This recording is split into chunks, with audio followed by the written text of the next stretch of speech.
Firing के वाकयात पेश आए हैं, ये भी बताएंगे कि कहां पर धुंध छाई हुई है आज। थोड़ी सी एंटरटेनमेंट का भी जिक्र करेंगे, बताएंगे कि कौन सा बॉलीवुड स्टार जो है वो पाकिस्तान आने को बेकरार है। लेकिन सबसे पहले बात करेंगे कराची में जो कशीदा सूरत हाल है। कराची के मुख्तलिफ इलाकों में गुज़िश्ता रोज से अब तक कर्फ्यू नाफिज है, जैसे कि बात की जा रही है। सामने भी आपको अपडेट्स का देते हैं। 5 अफराद जहां बहक हो गए। पुलिस के मुताबिक थाना खारादर की हुदूद में वाक़ जोड़िया बाजार के करीब नामालूम अफराद की फायरिंग से 2 अफराद शदीद जख्मी हो गए, जिन्हें सिविल अस्पताल पहुंचाया गया, जहां वो जख्मों की ताब न लाते हुए चल बसे। मख्तूलीन की शनाख्त हाजी फरीद और सईद उर्फ गुल्लू के नाम से हुई है। दोनों अफराद का ताल्लुक एक सियासी जमात से बताया जाता है। गुज़िश्ता रोज भी फायरिंग के वाक़यात में 3 अफराद अपनी जानों से हाथ धो बैठे थे। पुलिस के मुताबिक फायरिंग के वाक़यात औरंगी टाउन, पीराबाद और ईदगाह के इलाकों में पेश आए थे।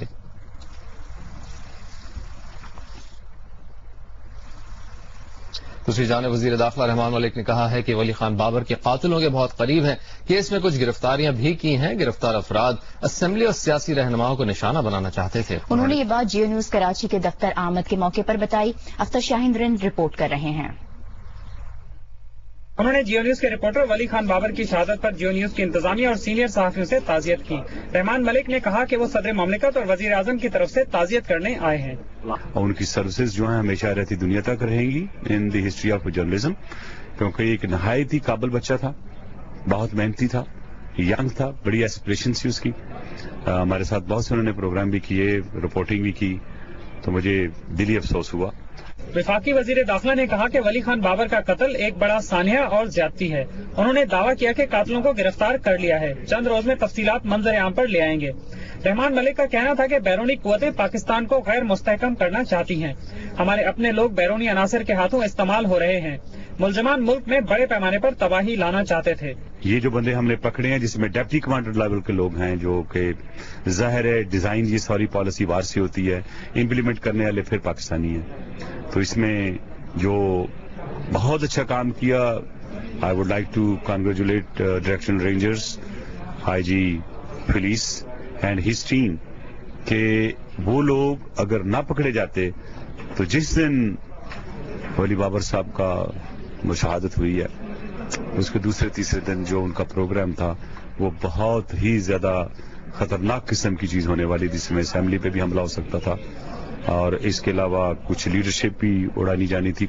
जियो न्यूज के दफ्तर में मौजूदगी के दौरान रहमान मलिक ने शहीद सहाफत वली खान बाबर के साथ अपनी मुलाकातों और कवरेज की यादें भी दोहराई।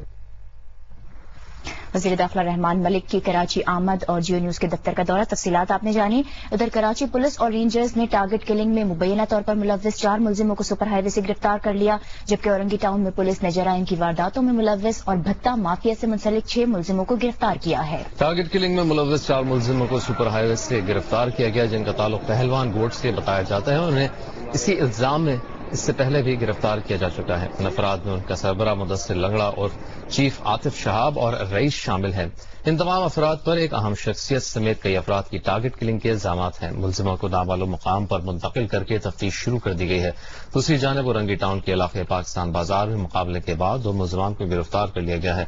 गिरफ्तार मुलजिमान में महबूब आलम उर्फ छोटू पुलिस वाला और असलम शामिल हैं। पुलिस हुक्काम ने जियो न्यूज को बताया गिरफ्तार मुलजिमान इलाके में भत्ता वसूली भी करते थे। गिरफ्तार मुलजिमान के कब्जे से असलहा और मनशियात भी बरामद कर ली गई हैं। पुलिस के मुताबिक एक और कार्रवाई के दौरान औरंगी टाउन के इलाके में जराइम की वारदातों में मुलव्विस 4 मफरूर मुलजिमान को भी गिरफ्तार कर लिया गया है।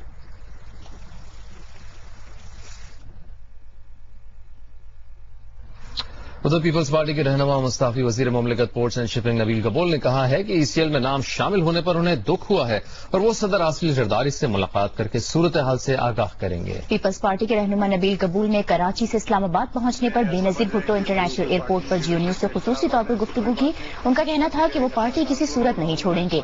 उनका कहना था कि ब्यूरोक्रेसी में शामिल जो लोग ये समझते हैं कि अब मैं वजीर नहीं रहा, वो मेरे घर पर छापे मार रहे हैं। नबील कबूल ने कहा कि वो सदर आसिफ अली जरदारी से मुलाकात करके उन्हें सूरत हाल से आगाह करेंगे। بس پیار محبت میں ایسی چیزیں ہوتی ہیں اور سیاست بھی اسی کا حصہ ہے، اور میں سمجھتا ہوں کچھ مس انڈرسٹینڈنگ ہے وہ دور کرنے کے لیے میں آیا ہوں ابھی اسلام آباد، اور ایسی کوئی بات نہیں. لوگ اگر یہ تاثر دے رہے ہیں یا سمجھ رہے ہیں کہ میری کوئی پارٹی لیڈرشپ سے اختلافات ہیں، ایسی کوئی بات نہیں. پارٹی کا ایک ادنا کارکن ہوں، رہوں گا اس پارٹی میں 26 سال میں نے دیے، اور میں نہیں سمجھتا ہوں کہ کوئی ایسا بڑا مسئلہ ہے، اور وہ کچھ مس انڈرسٹینڈنگ ہیں وہ حل ہو جائیں گے انشاءاللہ. میں اگر روپوش ہوتا آپ کے سامنے یہاں اسلام آباد میں نہیں پہنچا ہوتا.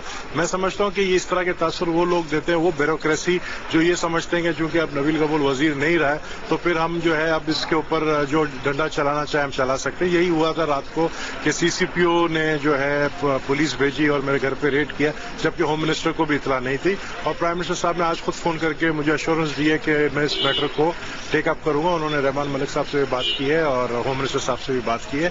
جہاں تک ECL کا تعلق ہے تو ECL مجھے ابھی پتا چلا ہے، کنفرم ہوا ہے کہ میرا نام ECL میں ہے، تو مجھے بڑا دکھ ہوا کہ یہ ECL میں نام کیسے آیا. اس حوالے سے میں پرائم منسٹر صاحب سے آج رات ملوں گا، ان کو میں یہ بتاؤں گا. میں صرف اور صرف اپنے پارٹی کے لیڈر سے ملاقات کروں گا. میں اپنے پارٹی کے کو چیئرمین آصف علی زرداری صاحب، صدر پاکستان صاحب سے ملاقات کروں گا. میں پرائم منسٹر صاحب سے ملاقات کروں گا، اور میں کسی اور سیاسی بندے سے ملاقات نہیں کروں گا. اور اگر کوئی یہ سمجھتا ہے کہ میں پیپلز پارٹی سے ناراض ہو کر کسی اور کے پاس چلا جاؤں گا تو وہ شاید احمقوں کی جنت میں رہتے ہیں.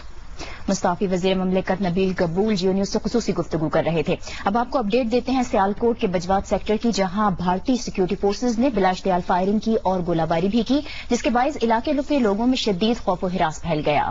قانون نافذ کرنے والے اداروں کا کہنا ہے کہ فائرنگ کا سلسلہ بھارتی سیکورٹی فورسز کی جانب شروع کیا گیا، جس کے بعد جوابی کارروائی بھی کی گئی. حکام کا کہنا ہے کہ فائرنگ کے نتیجے میں کسی قسم کے نقصان کی اطلاع موصول نہیں ہوئی، تاہم جوابی کارروائی کے بعد بھارتی سیکورٹی فورسز نے فائرنگ کا سلسلہ روک دیا ہے. چیئرمین FBR نے ہزاروں نیٹو کنٹینرز کے گمشدگی کیس میں FBR کے 3 سابق چیئرمینز اور NCL کے 4 سابق میجر جنرل سمیت 44 اعلی افسران کی فہرست عدالت میں جمع کرا دی ہے. FBR کے وکیل راجہ محمد ارشاد کے مطابق اس فہرست میں سابق سیکرٹری خزانہ تجارت سمیت سابق چیئرمین FBR عبداللہ یوسف احمد، وقار سہیل احمد اور ممبر کسٹمز منیر قریشی کا نام بھی شامل ہے. اور سپریم کورٹ نے گزشتہ روز کنٹینرز گمشدگی کیس میں وفاقی ٹیکس محتسب کی رپورٹ کی روشنی میں چیئرمین FBR کو 1 جنوری 2007 سے 24 دسمبر 2010 تک FBR کسٹمز اور NLC میں تعینات رہنے والے افسران کی فہرست داخل کرنے کا حکم دیا تھا. سپریم کورٹ نے FBR کے ذریعے ان تمام افراد کو وفاقی ٹیکس محتسب کی رپورٹ پر اپنا جواب داخل کرانے کے لیے 27 جنوری تک کا وقت دیا ہے.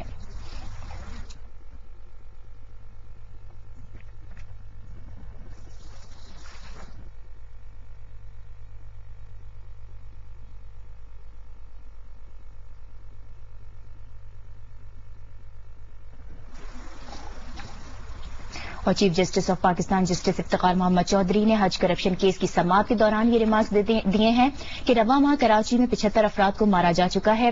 IG سندھ کو کانٹریکٹ پر تعینات کیا گیا. کیا انہیں لوگوں کو مارنے کا کانٹریکٹ دیا گیا ہے؟ کراچی کی صورتحال کی وجہ وہاں کمانڈ کا نہ ہونا ہے. اسلام آباد سے رپورٹ کر رہے ہیں عبدالقیوم صدیقی.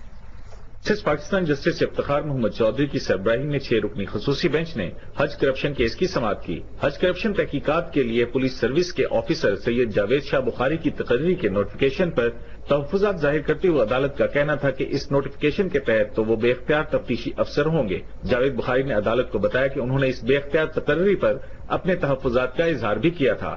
سماعت کے دوران چیف جسٹس کا کہنا تھا کہ اب یہ ڈھکی چھپی بات نہیں کہ اس اسکینڈل میں با اثر افراد ملوث ہیں. جسٹس جاوید اقبال کا کہنا تھا کہ FIA کی تفتیش میں ملزمان کو فائدہ پہنچایا گیا. ملک کی تحقیقاتی ایجنسیاں حکومت کو اس کرپشن میں مدد دے رہی ہیں. میں حکومت سے یہ درخواست کرتا ہوں کہ فوری طور پر کاظمی صاحب اور اس کے جو دوسرے محرکین ہیں ان کو فوری طور پر گرفتار کیا جائے. Chief justice Pakistan justice Iftikhar Muhammad Chaudhry کا کہنا تھا کہ کانٹریکٹ پر تعینات DG FIA وسیم احمد نے اس کیس کو خراب کر دیا ہے. عدالت پہلے ان کے خلاف ایکشن لے گی. DG FIA سمیت عدالت نے اسٹیبلشمنٹ ڈویژن سے FIA پولیس اور تحقیقاتی اداروں کے اعلی عہدوں پر تعینات کانٹریکٹ ملازمین کی فہرست طلب کرتے ہوئے ان کانٹریکٹ افسران کو آئندہ سماعت پر طلب